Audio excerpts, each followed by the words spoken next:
नमस्कार, मैं हूं देवांश और आज मैं आपको कारगिल युद्ध के बारे में बताने वाला हूं। तारीख 19 फरवरी 1999।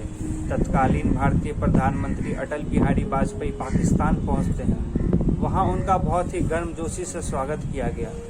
इस दौरे पर लाहौर डिक्लेरेशन पर साइन हुआ और दोनों देशों के बीच आपसी संबंधों की नई शुरुआत हुई। इसके कुछ दिनों बाद ही 3 मई 1999 को कारगिल के बटालिक सेक्टर के गारकान गांव के चरवाहा तासी नामग्याल अपने याक के तलाश के दौरान 6 बंदूकधारियों को पत्थर हटाकर रहने की जगह बनाते हुए देखा और इसकी जानकारी स्थानीय सैनिकों को दी। सेना ने एक जांच दल भेजा जिससे घुसपैठियों का पता चला।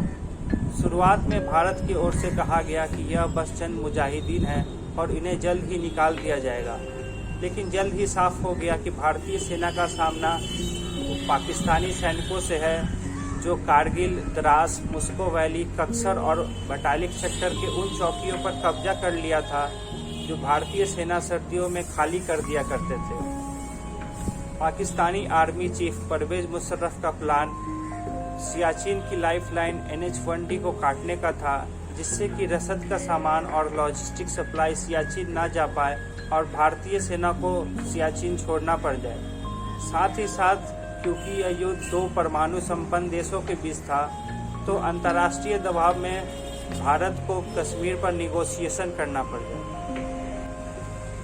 घुसपैठियों का पता चलने के बाद भारतीय सेना ने ऑपरेशन विजय की शुरुआत की।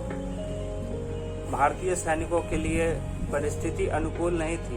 पाकिस्तानी सैनिक भारी गोला बारूद के साथ कारगिल के उन ऊंचाइयों पर कब्जा बनाए हुए थे।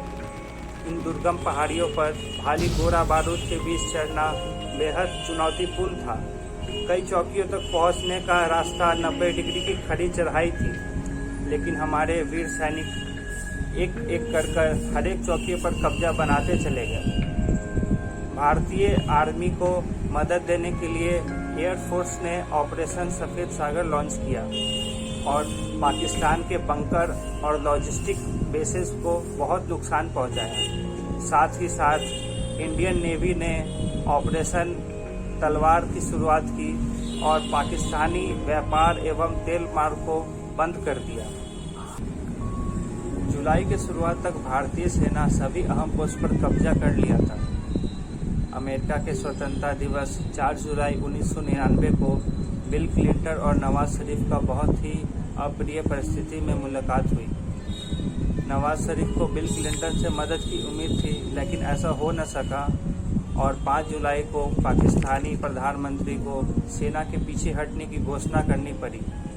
14 जुलाई 1999 को तत्कालीन भारतीय प्रधानमंत्री अटल बिहारी वाजपेयी ऑपरेशन विजय की सफलता की घोषणा की। आखिरकार 26 जुलाई 1999 को कारगिल युद्ध का अंत हुआ। तब से ही हर साल 26 जुलाई को कारगिल विजय दिवस के रूप में मनाया जाता है। भारतीय टेलीविजन इतिहास में कारगिल पहली लड़ाई थी। लाइव मीडिया कवरेज ने इस लड़ाई को भारत के आम जनमानस से जोड़ने का काम किया और कैप्टन विक्रम बत्रा, मनोज पांडे, योगेंद्र यादव जैसे सैनिक हर भारतीय के हीरो बन गए।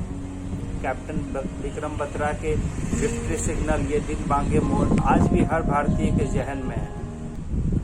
2 महीने से अधिक चले इस लड़ाई को तो हम जीत गए, लेकिन हमारे 523 सैनिक अपना सर्वोच्च बलिदान देते हुए वीर गति को प्राप्त हुए और 1363 सैनिक घायल हुए। कारगिल विजय दिवस भारतीय सेना की भारत के प्रति परम समर्पण की मिसाल है, जो विषम परिस्थितियों में भी भारत भूमि की रक्षा के लिए अपना सर्वस्व निछावर करने के लिए सदैव तत्पर रहते हैं। उन सभी सैनिकों और उनके परिवारों को भारत सत सत नमन करता है। जय हिंद, जय भारत।